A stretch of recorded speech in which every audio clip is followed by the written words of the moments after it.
នាឡិកាឆ្លាតដែលចេញមកក្រោយៗនេះទោះបីជាតម្លៃធូរសមរម្យមុំក៏មានភាសាខ្មែរពេញលេញមាន GPS សម្រាប់សម្គាល់ទីតាំងមានថាមពលថ្មកាន់បានយូរនិងមានរូបរាងស្រស់ស្អាតទាក់ទាញផងដែរនេះគឺជា iMiki Explorer Pro ដែលមានតម្លៃ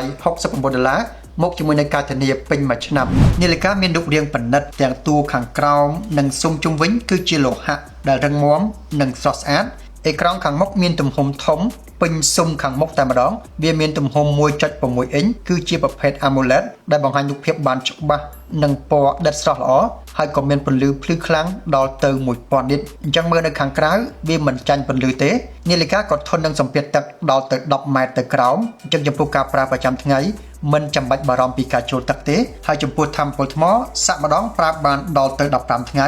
តែបើសិនជាយើងប្រើ GPS ច្រើនថាមពលថ្មនឹងស៊ីជាងនឹងអាចប្រើបានកាន់តែតិចតាមការប្រើជាក់ស្ដែងចំពោះការប្រើនាឡិកាទៅភ្ជាប់ជាមួយនឹង app នៅលើទូរស័ព្ទឈ្មោះថា iMiki Live ហើយភ្ជាប់ហើយយើងអាចមើលរបាយការណ៍សុខភាពដែលនាឡិកាបានតាមដានយើងក៏អាចដូរ watch face ផ្សេងៗបានហើយយើងក៏អាចកំណត់ setting ផ្សេងៗដូចជាបើកឲ្យវាស់វែងចង្វាក់បេះដូងជាប្រចាំវាស់អុកស៊ីសែនក្នុងឈាមវាស់សម្ពាធឈាមនិងវាស់ពីភាពតានតឹងឬក៏ហៅថា stress អញ្ចឹងពេលណាយើងធ្វើការ stress ខ្លាំងនាឡិកានឹងលោតសារឲ្យយើងរកកន្លែងបន្ធូរឬក៏សម្រាកហើយជាពិសេសគឺមុខងារតាមដានគុណភាពដំណេករបស់យើងវាដឹងថាយើងគេងលក់ស្កប់ប្រមាណនាទីគេងលក់អាលីវនោះប្រមាណនាទីឲ្យយើងដឹងអញ្ចឹងយើងអាចសម្រួលឲ្យការគេងលក់ល្អជាងមុនក្រៅពីនេះយើងអាចកំណត់ឲ្យសារពីទូរស័ព្ទលោតមកនាឡិកាយើងបានខ្ញុំបើកតែ Messenger Gmail និង Telegram ទេកុំឲ្យច្រើនពេកអញ្ចឹងពេលគេផ្ញើសារវាលោតមកនាឡិកាយើងអាចមើលបានដោយមិនចាំបាច់បើកទូរស័ព្ទទេ